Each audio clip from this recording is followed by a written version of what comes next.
অন্যের সম্পদ নিজের নামে কাগজপত্র করে দখল করার পরিণতি কি? খুবই গুরুত্বপূর্ণ একটি প্রশ্ন ভাইরা আমার। অন্যের সম্পদ নিজের জন্য দখল করা আর জাহান্নামের টিকিট বুকিং দেওয়া এক জিনিস। রাসূল করিম সাল্লাল্লাহু আলাইহি সাল্লাম বলেছেন, এক বিঘত সম্পদ যদি কেউ কারোর আত্মসাৎ করে, কিয়ামতের ময়দানে আল্লাহ রাব্বুল আলামিন তার গলায় 7 তবক জমিন ঝুলিয়ে দিবেন, ধসাতে থাকবেন তাকে। ভাইরা আমার, একটা গুনাহ করেন, আল্লাহর একটা নাফরমানি করেন, আল্লাহর একটা হুকুমকে লঙ্ঘন করেন, এত বড় রিস্ক নাই। মানুষের সম্পদ অন্যায়ভাবে আত্মসাৎ করলে যত বড় রিস্ক আছে, কারণ এটা বান্দার হক আল্লাহ নিজেও মাফ করবেন না। আর কিয়ামতের দিন দুনিয়াতে যদি কারোর সম্পদ আপনি আত্মসাৎ করেন, কৌশলে নিজের নামে লেখায় নেন, আইল ঠেলে জায়গাটা বাড়ায় নেন, আছে না নাই? দেশ থেকে ভাই টাকা পাঠাইছে, আপনি কৌশলে আপনার নামে জমিটা নিয়ে আনিছেন, আছে না নাই? অনেক বাপ, ছেলে কষ্ট করে টাকা পাঠাইছে, হ্যাঁ ছেলে ভিসা নেওয়ার সময় যে টাকা নিয়েছে সে টাকা আপনি অবশ্যই আদায় করে নিতে পারেন বাপ হিসাবে, যদি তাকে টাকা দিয়ে থাকেন, কিন্তু এরপরেও তার জীবনের সব কামাইয়ের টাকা দিয়ে আপনার নিজের নামে জমি কিনবেন আর সব ছেলে মেয়েরে ভাগ দিবেন, আছে না নাই? এগুলো হারাম। দুনিয়াতে ওই ছেলে কিছু হয়তো বলবে না, চক্ষু লজ্জায় পড়ে বাপে করছে। কিয়ামতের ময়দানে বাপ সন্তান কেউ কাউকে চিনবে ইয়াউমা ইয়াফিরুল মারউ মিন আখিহি ওয়া উম্মিহি ওয়া আবি। ভাইরা, কেউ কাউকে ছাড় দিবে না। দুনিয়াতে যদি আমার সম্পদ কেউ আত্মসাৎ করে, আমার উপকার করছে, কারণ এর বিনিময়ে আখিরাতে অবশ্যই আল্লাহ তাআলা তার কাছ থেকে আমাকে আদায় করে দিবেন। রাসূল করিম সাল্লাল্লাহু আলাইহি সাল্লাম বলেছেন, আতাদরুনা মাল মুফলিস, তোমরা কি জানো সবচেয়ে অভাবী মানুষটা কে?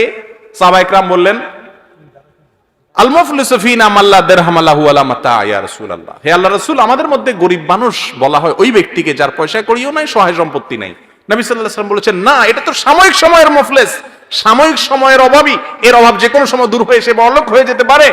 আসল মুফলিস আর অভাবী সেই লোক যে অনেক আমল, অনেক ওয়াজ মাহফিল শুনছে, দায় রাখছে, নামাজ কালাম পড়ছে, অনেক ইবাদত করে কিয়ামতের ময়দানে উঠছে, এরপরে দুনিয়াতে কারোর জমি মারছে, অন্যায়ভাবে আত্মসাৎ করছে, জাল দলিল করে নিছে, আইল ঠেলে জমি বানাইছে, বিভিন্ন ভাবে আত্মসাৎ করছে, বোনের হক বাপের সম্পত্তিতে আছে দেয় নাই, ফুফুর হক দাদার সম্পত্তিতে আছে দেয় নাই, বিভিন্ন ভাবে আত্মসাৎ করছে, স্ত্রীর মহারণা পরিশোধ করে নাই, বান্দার হক দেয় নাই। এই ব্যক্তিকে কিয়ামতের ময়দানে সমস্ত পাওনাদাররা হাজির হবে আর বলবে, চান্দু, দুনিয়াতে তো বহুত মাস্তানি করছো, গায়ের জোর ছিল, আজ আহকামুল হাকিমিনের সামনে কোনো কাহিনী চলবে। তখন কি হবে? জমি তো আর নাই, দিবে কি?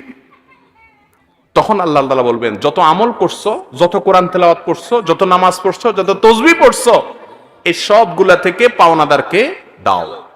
দিতে দিতে দিতে আমল শেষ, কিন্তু পাওনাদার এখনো আছে। এবার কি হবে? পাওনাদারের গুনাহের বোঝা মাথায় নাও, নিয়ে এরপরে জাহান্নামে ফেলে দিবে। ভাইরা আমার, তাসবিহ টেনে কোরআন খতম পড়ে কোনো লাভ হবে না যদি মানুষের হক মারে। কথা কি বুঝাতে পারছি? আল্লাহর আদালতে 3 ধরনের মামলা উঠবে, মুসনাদ আহমদের হাদিসে আসছে। এক ধরনের মামলা ক্ষমার অযোগ্য, জামিনের অযোগ্য, সেটা হলো শিরক করে মারা গেলে, তওবা ছাড়া। 2 নম্বরের মামলা হলো আল্লাহবাদী মামলা। আল্লাহবাদী মামলা কোনটা? আল্লাহর কথা মানেন নাই, পর্দার বিধান মানেন নাই, নামাজ পড়েন নাই, ত্রুটি করছেন, রোজা রাখেন, আল্লাহর বিধান মানেন নাই ডাইরেক্ট। সেগুলো আল্লাহ চাইলে মাফ করতে পারেন, চাইলে সাজা দিতে পারেন।